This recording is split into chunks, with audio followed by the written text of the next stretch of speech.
veteran DNC activist is blowing the whistle on Kamala Harris, and she is not what she may seem. You guys have got to check this out. Okay, I'm gonna get real in this, and it's probably gonna piss some people off. But I'm okay with that, because if I'm not being honest, then what else am I doing? I just got back from the DNC where I signed up to volunteer. And when I initially had signed up to volunteer, Joe Biden was still the nominee. It wasn't yet Kamala Harris. I've worked in progressive politics for a long time. I have worked for many different Democratic candidates, Senate candidates, House candidates, even some Democratic organizations.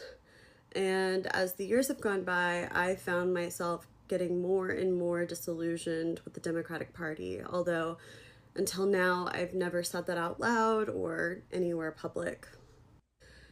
And I just want to say that by saying this, I'm not necessarily saying that the other party is better. I'm just giving you my experience with working with the Democrats.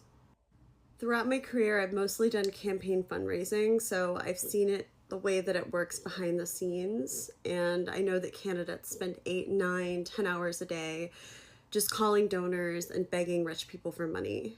It's pretty much the only people that they talk to. I mean, of course, sometimes they have to talk to voters, but the majority of their time is just spent calling and begging rich people to give them money for their campaigns. And what this inevitably means is that we don't actually live in a democracy. It's just rich people calling the shots and having the access to talk to the politicians. They're the ones that basically get their ear all day. They're the ones that can help shape and prioritize what the politician actually focuses on.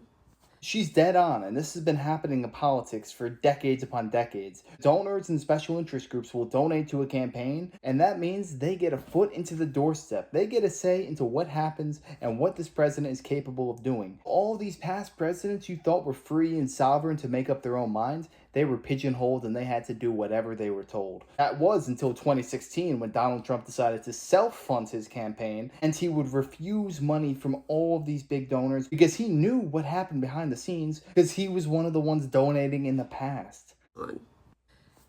Even the politicians that detest this, that want to get big money out of politics, still have to play this game. They still have to make these calls. They still do the same amount of just calling rich people and begging them for money. And what unfortunately happens once they get into office, if they get into office, is that they soon realize that the money machine is so great and the seduction of power is so immense that they no longer adhere to these values. When I first got into politics, I thought that Democrats were the party of the people. And at the DNC this week, I felt like I was in a building with the most elite and out-of-touch people in the entire world. It very much felt like, let's just have a huge party and forget all of our problems because the vibes are brat. When I was there, I didn't feel any connection to real America or the place that I come from, which is the Midwest, Kansas City, Kansas, and Missouri. I didn't feel any connection to the people that I know right now who are struggling to buy their groceries or to pay their rent. The people who want to know what both candidates are going to do to materially affect change in their lives. And when I was there listening to the speeches, I felt myself feeling mad because I didn't hear anything about the economy. Definitely not in Kamala's speech, and not very much in the others as well. Do you think that it is a coincidence that 95% of Hollywood came out and drove to support Kamala? Because they don't have to worry about the economy. They got millions in their pocket. They have fences around their property. They don't have to worry about security. The Democratic Party is no longer the party of the people. It once was, maybe 30, 40 years ago, but it is no longer the case now. It is the party of the establishment and the elites. If you are a middle-class American and you're just blindly voting left, voting the Democratic Party because that's what you were told to do. That's what you were raised doing. These people just simply do not care. They do not put our best interests at heart. Not only do their policies not help us, it actively hurts us by allowing millions of migrants into this country illegally, by hiring 60,000 IRS agents to target the middle class. We are under an onslaught right now, and I believe it is purposeful. Middle class America needs to wake up and see what's actually happening. Definitely not in Kamala's speech, and not very much in the others as well.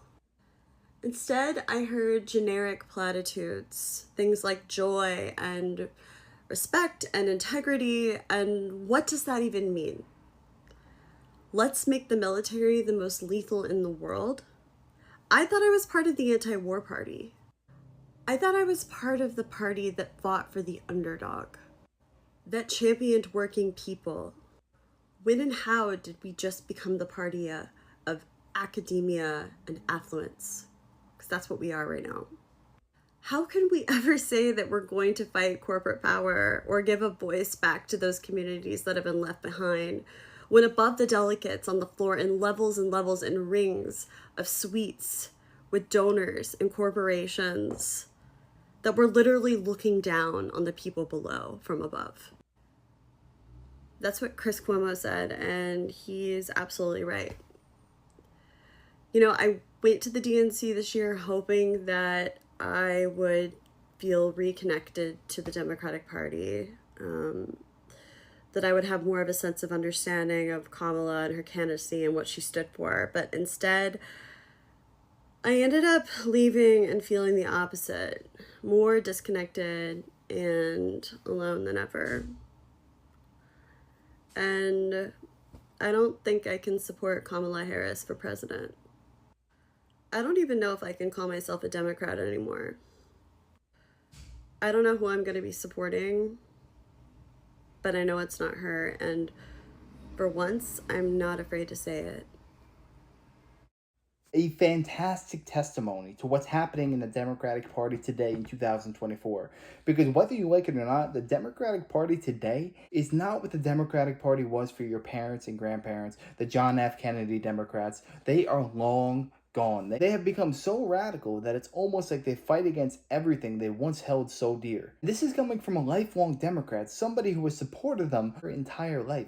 And if you watch the speeches from the DNC and Kamala and all these people speaking, you can have all the celebrities twerking, doing all these things that you want. But when it comes down to the brass tacks and what it's actually about, you guys simply had no vision for America. You had no vision of prosperity and where you were going to lead this country.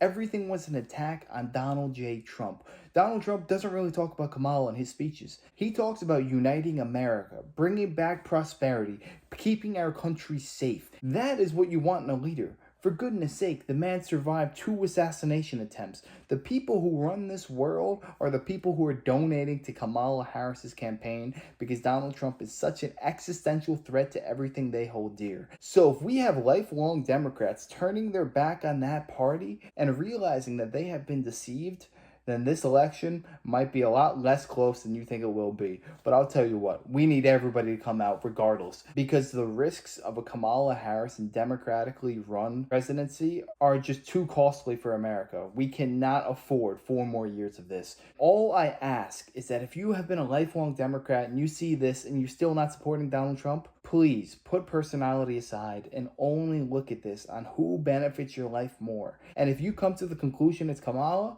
then go ahead and vote for Kamala. I am all in support of that. But please, don't vote for this election purely off of personality. That's all I'm asking. But yeah, if you enjoyed this video, make sure to smash that like, comment, subscribe, and wish you guys nothing but the best. Till next time.